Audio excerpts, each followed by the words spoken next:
Hi friends, எல்லோரும் எப்படி இருக்கீங்க? நாங்கள் எல்லாம் நல்லா இருக்கிறோம். இப்போ நம்ம குடமிளகா வச்சு கிரேவி செஞ்சு சப்பாத்தி செய்ய போகிறோம். அதனால் குடமிளகா கிரேவி இப்போ உங்களுக்கு நான் காட்டுறேன். சப்ஸ்கிரைப் பண்ணிவிட்டு அதுக்கப்புறமா வீடியோவை பாருங்கப்பா. சப்ஸ்கிரைப் பண்ணவே மாட்டேன்றீங்க யாருமே. சப்ஸ்கிரைப் பண்ணிவிட்டு வீடியோவை பாருங்கள். இந்த கிரேவி ரொம்ப நல்லாயிருக்கும். அம்மா ஸ்டவ் பற்ற வச்சுட்டேன். கடாய் வச்சுருக்கேன். எண்ணெய் ஊற்றட்டுங்களா? எண்ணெய் ஊற்றுறேன் பாருங்கள்.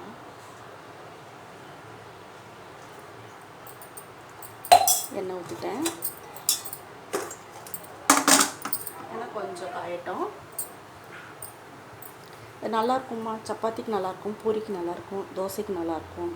நீங்கள் இப்போ எங்கேயா ட்ராவல் எங்கேயா எடுத்துக்கிட்டு போகணும் அப்படின்னா இந்த மாதிரி எடுத்துகிட்டு போங்க, நல்லாயிருக்கும். உங்களுக்கு குடமிளகா போட்டாலே நல்லா வாசனையாக இருக்கும் டிஃபனுக்கு. கடுகு போட்டிருக்கேம்மா. கடுகு ரெண்டு கடுகு, 2 உளுந்து போட்டிருக்கேன்.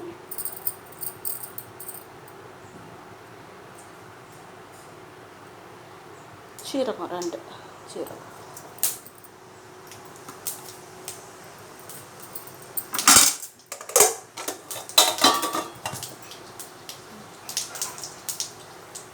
அவ்வளோதாம்மா. கருவேப்பிலை போட்டுங்களா?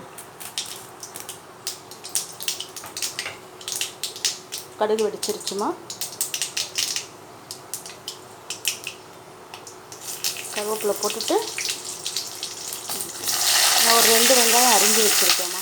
இப்படி நீட்டு வாக்கில் தான் அரியணும். நீட்டாக அரிஞ்சிங்கன்னா நல்லாயிருக்கும். பொடியாக அரியக்கூடாது, நீட்டாக அரியணும். இதை நான் போட்டு நான் வதக்க வேண்டியதுதாம்மா.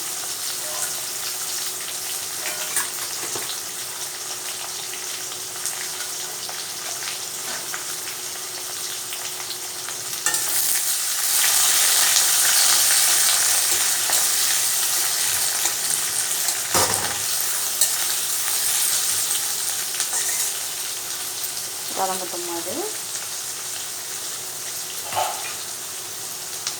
கொஞ்சம் நேரம் மூடி வச்சுருந்தோன்னா நல்லா வதங்கும். கொஞ்சம் நேரம் மூடி வைக்கிறேன். வெங்காயம் வதங்கிருச்சான்னு பார்ப்பேன். பாருங்கம்மா, வெங்காயம் வதங்கிருச்சு. இப்போ நம்ம தக்காளியை போட்டுக்கலாம். தக்காளி நீட்டு வாக்கில் தான் அரிஞ்சு வச்சுருக்கேன். தக்காளியும் போட்டுக்கலாம். தக்காளி நம்ம கொஞ்சம் கூட போட்டோம்னா புளிப்பாக நல்லாயிருக்கும்மா. இது மூடி வச்சு வதக்குவோம். இது வதங்கட்டோம்மா.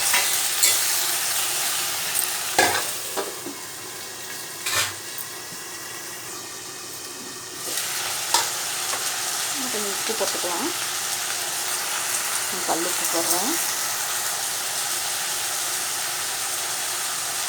மஞ்சள் தூள் கொஞ்சம் போட்டுக்கலாமா.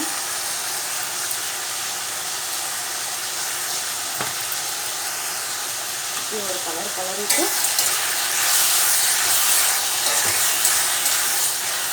மூடி வைக்கலாமா.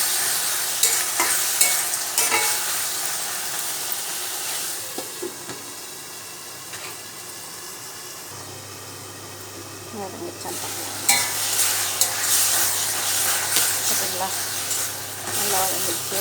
தக்காளி நல்லா கொத்தி நல்லா வதங்கிடுச்சுமா. நல்லா தக்காளியை கொஞ்சம் கொத்தி விட்டிங்கன்னா நல்லா மசிஞ்சிடும்.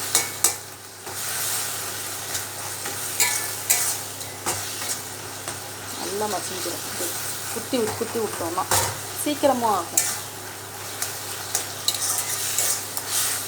நம்ம மசாலா போட்டுக்கலாமாம்மா.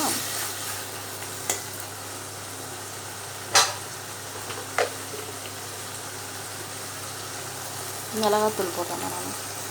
ஏன்னா குடமிளகா போட்டுருக்கிறதுனால அதில் கொஞ்சம் காரம் தெரியும். அதனால் கொஞ்சமாக போட்டுருக்கேன். சின்ன ஸ்பூனில் கொஞ்சமாக தான் போட்டுருக்கேன். அப்புறம் மல்லித்தூள் போட்டுக்கலாமா. ஒரு 2 ஸ்பூன் மல்லித்தூள் போட்டுருக்கேன்.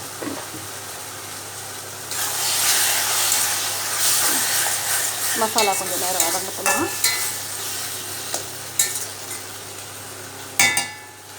கொஞ்சம் நேரம் மூடி வைக்கிறேன்.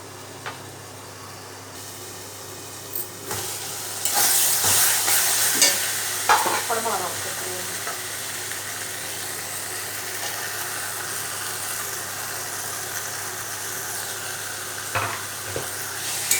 சேர்த்துட்டு வதக்கிட்டுமா. நம்ம ட்ராவலுக்கெல்லாம் கொண்டு போகிறதா இருந்தால் அந்த எண்ணெயிலேயே மூடி வச்சு வதக்கணும்மா.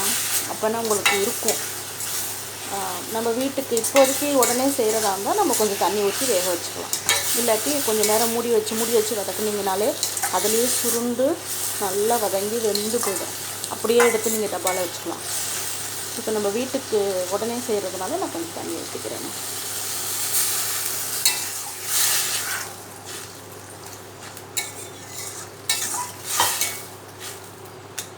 தண்ணி கொஞ்சம் ஊற்றிக்கிறேன். அப்புறம் நல்லா வதங்கினதுக்கப்புறம் கொத்தமல்லி போட்டு இறக்க வேண்டியதுதாம்மா. மூடி வச்சுக்கிறேன். வதங்கிடுச்சுமா, பார்ப்போம். பாருங்கள், தண்ணியெல்லாம் சுண்டி நல்லா கிரேவி ஆகிடுச்சுமா. இது அவ்வளோதாம்மா. இறக்கி வச்சுட்டு சப்பாத்தி போட்டுக்கலாம்.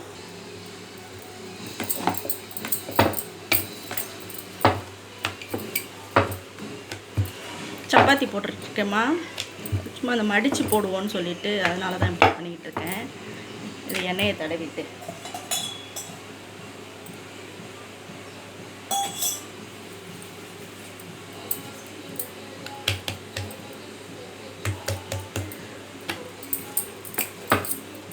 இப்படி போட்டிங்கன்னா நல்லாயிருக்கும். அது பிள்ளைங்களுக்கு கொஞ்சம் பிடிக்கும். கொஞ்சம் சாஃப்டாக வரும். அடுத்தது லேயராக வரும். அதுக்காக ரொம்ப சாஃப்டாக பிணைஞ்சிட்டேம்மா மாவு. அதனால தான் இப்படி இருக்குது.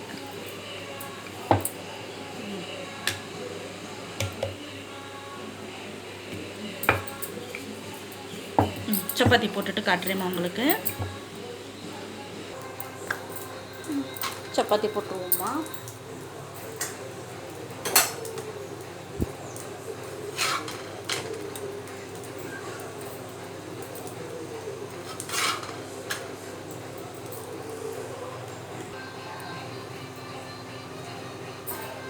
பார்த்தீங்களாம்மா, நல்லா உப்பி வருது. நல்லா உப்பி வரும், தெரியுதுங்களா? இப்படி தேய்ச்சோன்னா நல்லா உப்பி வரும் சப்பாத்தி.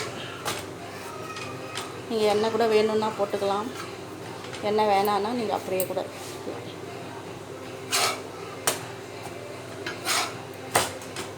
நான் கொஞ்சோண்டு எண்ணெய் ஊற்றுறேம்மா.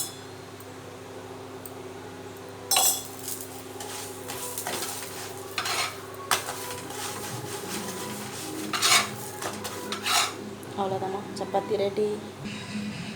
இதாம்மா சப்பாத்தி குடமிளகா கிரேவி ரெடிம்மா. ரெடிம்மா டிஃபன்.